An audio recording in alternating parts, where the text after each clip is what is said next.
Nous allons voir une expérience où on va tester la fonction d'une protéine qui est un inhibiteur de la voie Wnt au cours de la migration des cellules de crête neurale. Donc on s'est rendu compte qu'il y a un gène qui s'appelle DACT1 qui code une protéine qui est un inhibiteur de la voie Wnt et qui est exprimée au moment où les cellules de crête neurale sortent du tube neural et commencent à migrer. Donc on veut savoir quelle est sa fonction. Donc pour ce faire, on va faire des expériences de gain et de perte de fonction de DACT1 dans l'embryon de Xenop. Alors pour ce faire, on va injecter soit des ARN messagers de DACT1, soit ce qu'on appelle des morpholinos anti-DACT1, ça veut dire des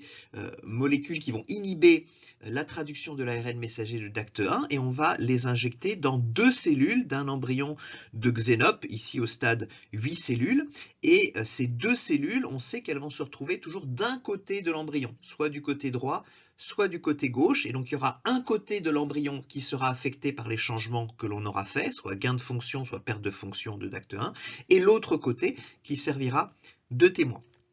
Donc on fait ces injections, on laisse le développement se faire et on regarde au stade où les cellules de crête neurale vont migrer. Et donc à chaque fois, on aura un côté contrôle qui correspond au côté qui n'a pas été injecté et le côté injecté ici, dont on va observer les effets de l'injection. Alors, on a bien sûr un premier contrôle où on a injecté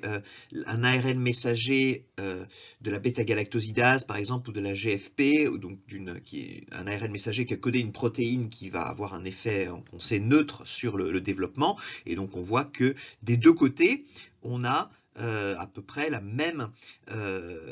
distribution des cellules de crête neurale. Donc comment est-ce qu'on reconnaît les cellules de crête neurale? Sur ces embryons, on fait une hybridation in situ avec une sonde qui reconnaît l'ARN messager de Twist, qui est un marqueur de cellules de crête neurale. Et donc là, on voit les cellules de crête neurale qui sont en train de migrer en différents courants de migration, dont l'un, le premier, est en train d'entourer l'œil,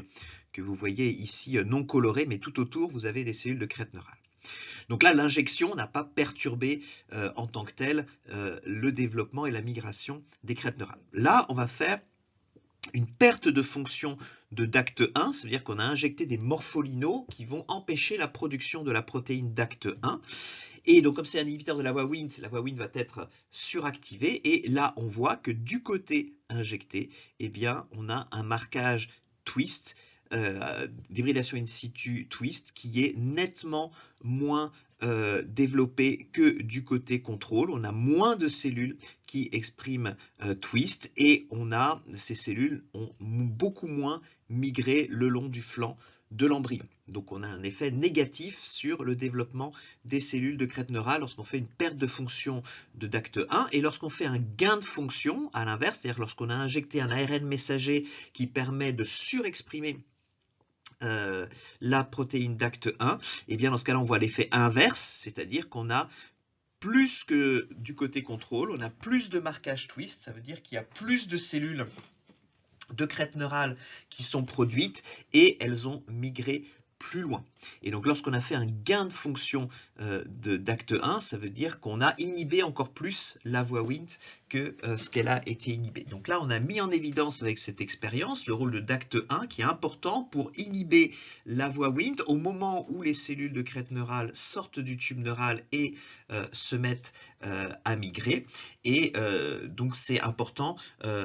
une étape importante du développement des cellules de crête neurale où il ne doit pas y avoir trop de voie de signalisation Wnt qui est présente. Alors attention, la voie de signalisation Wnt est importante pour l'induction des crêtes neurales elles-mêmes, ça veut dire au moment de la neurulation pour que le territoire des crêtes neurales soit bien déterminé. Là, la voie Wnt est importante, mais momentanément, transitoirement, au moment où les cellules de crête neurale qui ont été déterminées au préalable doivent sortir du tube neural et commencer à migrer, là, il faut que la voie Wnt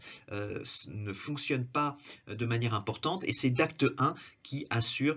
cette inhibition de la voie Wnt.